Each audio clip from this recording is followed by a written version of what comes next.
Startup and innovation summit का आयोजन दिल्ली के महिपालपुर इलाके में शुक्रवार शाम को किया गया, जिसमें 300 कारपोरेट लीडर शामिल हुए और इस दौरान स्टार्टअप और इनोवेशन पर विस्तार से चर्चा की गई और भारत की अर्थव्यवस्था में इसका क्या योगदान हो सकता है, इसके तमाम पहलुओं पर चर्चा की गई।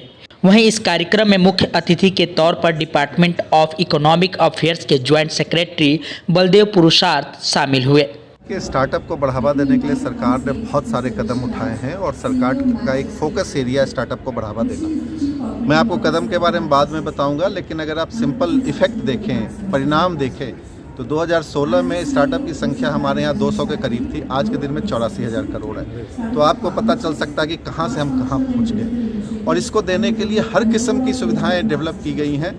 फंड के लेवल पे सपोर्ट दिया गया, स्टार्टअप के डेवलपमेंट, लाइफ साइकिल डेवलपमेंट हर एक स्टेज पर सपोर्ट करने के लिए फंड है। सपोर्ट करने के लिए एक पूरा इकोसिस्टम बनाया गया है। नॉलेज डिसेमिनेशन के लिए ऑनलाइन वेबसाइट्स बनाए गए हैं। हैंड होल्डिंग सपोर्ट दिया जाता है।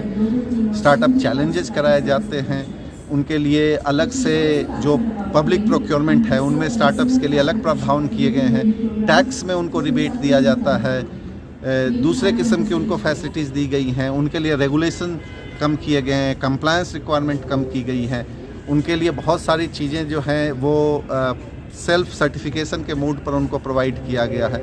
इनोवेशन को प्रमोट करने के लिए बहुत सारी स्कीमें लाई गई हैं। तो सरकार ने ऐसी तमाम चीज़ें डेवलप की हैं कि एक पूरा फ्रेमवर्क और एक पूरा जो उसका इकोसिस्टम है स्टार्टअप को डेवलप करने का, वो दिया जा सके।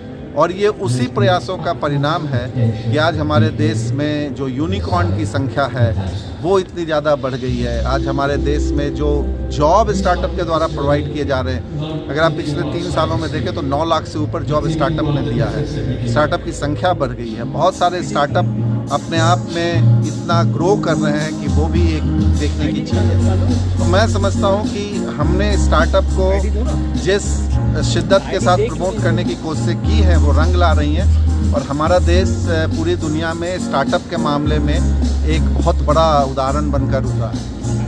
बजट हाल ही में पेश हुआ है। बजट में क्या क्या प्रावधान किए गए हैं स्टार्टअप? बजट में भी स्टार्टअप के लिए हमने 2-3 चीज़ें इस बार डाली है। जैसे एक तो डाला है कि जो इनकॉर्पोरेशन का ईयर है उसको 1 साल और एक्सटेंड कर दिया गया ताकि उनको टैक्स बेनिफिट मिल सके।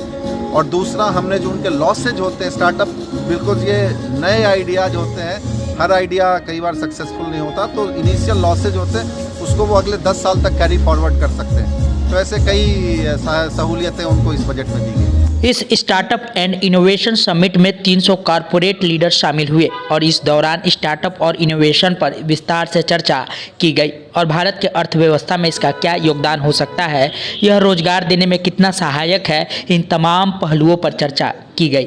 वहीं कर्नल अशोक प्रभाकर ने बताया कि हम लोगों ने startup and innovation summit Delhi NCR का आयोजन किया है, जिसमें 300 कारपोरेट लीडर को एकत्रित किया है, जिसका मकसद स्टार्टअप को बढ़ावा देना है और इसका लाभ भारत की इकोनॉमी में कैसे हो सकती है, इन तमाम पहलुओं की जानकारी यहाँ पर दी गई है।